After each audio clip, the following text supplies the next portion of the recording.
বিসমিল্লাহির রহমানির রহিম। আমাদের অনলাইন শিক্ষা কার্যক্রমে উচ্চ মাধ্যমিক শ্রেণীর আমরা আহ, পর্যাবৃত্ত গতির অংশটি নিয়ে আলোচনা করছি। তার ধারাবাহিকতায় এখন সরল দোলকের গতি নিয়ে ইনশাল্লাহ আলোচনা করব। তো প্রথমে প্রশ্ন হলো, সরল দোল গতিটা কি? সরল দোল গতিটা হলো এরকম যে পর্যাবৃত্ত গতি সম্পূর্ণ কোনো একটি কণা যদি তার সাম্যাবস্থান থেকে মানে ত্বরণ সাম্যাবস্থান থেকে সরণের সমানুপাতিক এবং ওই একটা নির্দিষ্ট বিন্দু অভিমুখী হয়, তবে তার গতিকে বলা হয় সরল দোল গতি বা সরল দোলকের গতি। তো এখানে বেশ কিছু বৈশিষ্ট্য দেওয়া আছে, বৈশিষ্ট্যগুলো দেখে নিও। এখন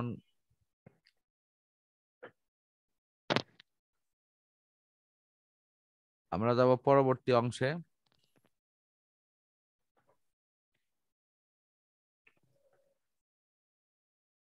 তো এখানে দেখো যে কোনো বস্তুকে যখন দোল দিয়ে যখন আমরা ত্বরণ সৃষ্টি করি, যেমন স্প্রিং এর ক্ষেত্রে, সেটা কিন্তু ওই একই একই রকমই অবস্থাটা হয়। যখন ওটাকে টানা হচ্ছে তখন তার স্প্রিং এর বলটা কাজ করে কিন্তু তার ঠিক উল্টা দিকে। হ্যাঁ। তো সুতরাং এটিকে কখনো থামানো হলে এটি কিন্তু চট করে থেমে যাবে। হুম। এখন আমাদের এই জায়গাতে যে অনেকগুলো মান বিষয়গুলো আছে, এই যে সরল দোলক এই যে স্প্রিং এর গতিকে তোমার এখানে লেখো চিত্রে মানে দেখানো হয়েছে আর কি। ও বিন্দু থেকে এই বিন্দু এর ইকুয়েশনটা কি, এখানে এলে কি হবে, তার দশা কত হবে, বা অন্যান্য মানগুলো কিভাবে বের হবে, এই বিষয়গুলো কিন্তু এখানে আমাদের ক্যালকুলেশনে আসবে। বাট এখানে যে ছবিটা আছে, ছবিতে যে তোমার মানগুলো দেওয়া আছে, তুমি খালি দেখো যে ছবির এই মানগুলো তুমি ঠিক ঠিক মতো বুঝতে পারো কিনা।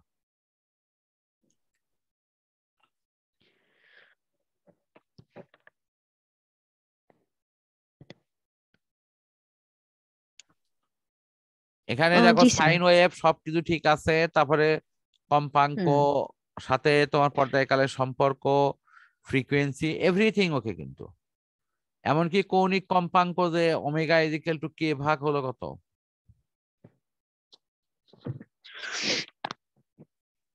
তাহলে আমাদের আশা করি যে এই এই ছবিগত যে মানগুলো দেওয়া আছে ফ্রিকোয়েন্সি সহ সমস্ত কিছু ক্লিয়ার।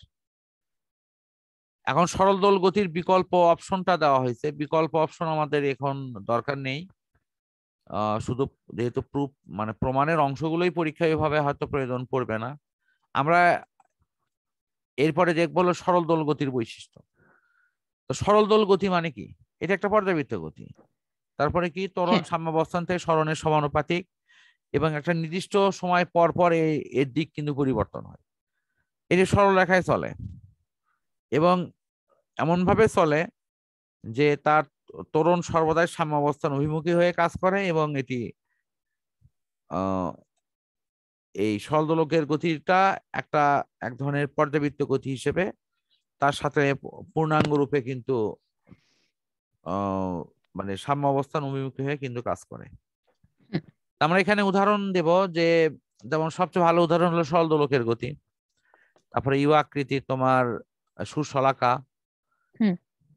এগুলো কিন্তু, বা চং এর নিয়েও কিন্তু এটি করা হয়, যে তার উপর যদি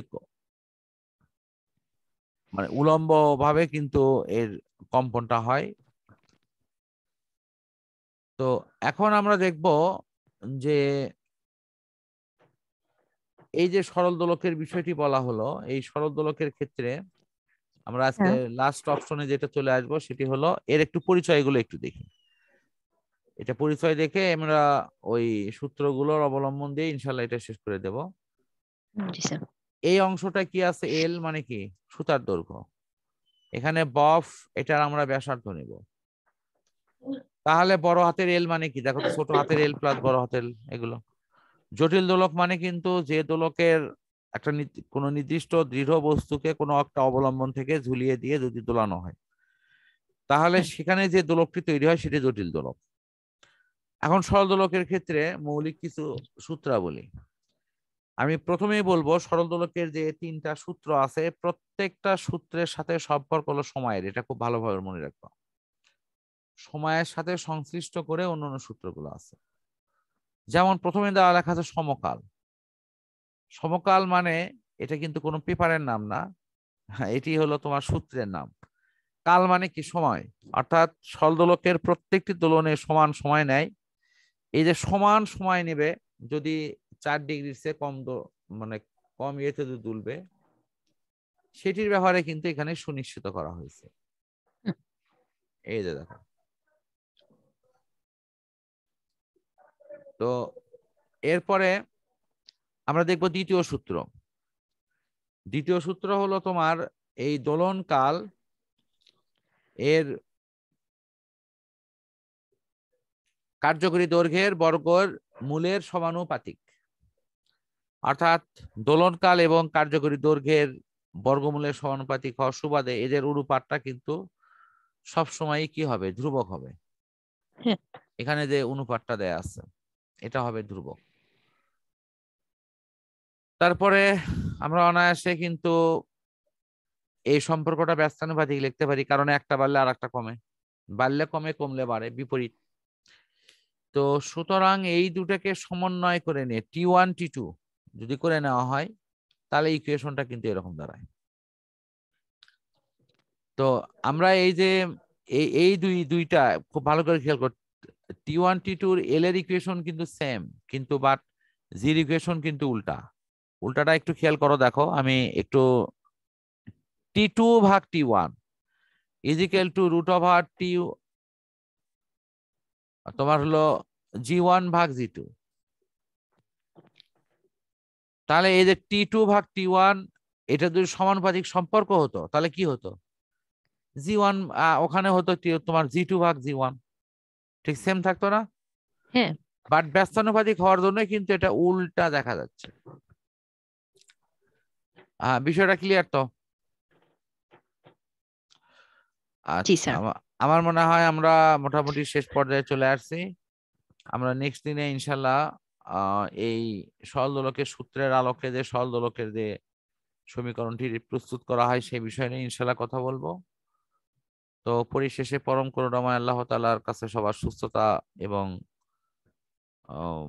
অসুখ থেকে মুক্তি কামনা আমরা করছি, এবং পরিশেষে সবার নেক বাসনাগুলো আল্লাহ পূর্ণ করার তৌফিক দিক। সারা বিশ্বকে এবং বাংলাদেশকে কোভিড মুক্ত সহ নানা রকম বিপদ আপদ থেকে রক্ষা করে জনগণের সুস্থ এবং স্বাভাবিক জীবনযাপনের পরিবেশ তৈরি হোক, এই প্রত্যাশায় আমরা ইনশাল্লাহ শেষ করছি। আল্লাহ হাফেজ।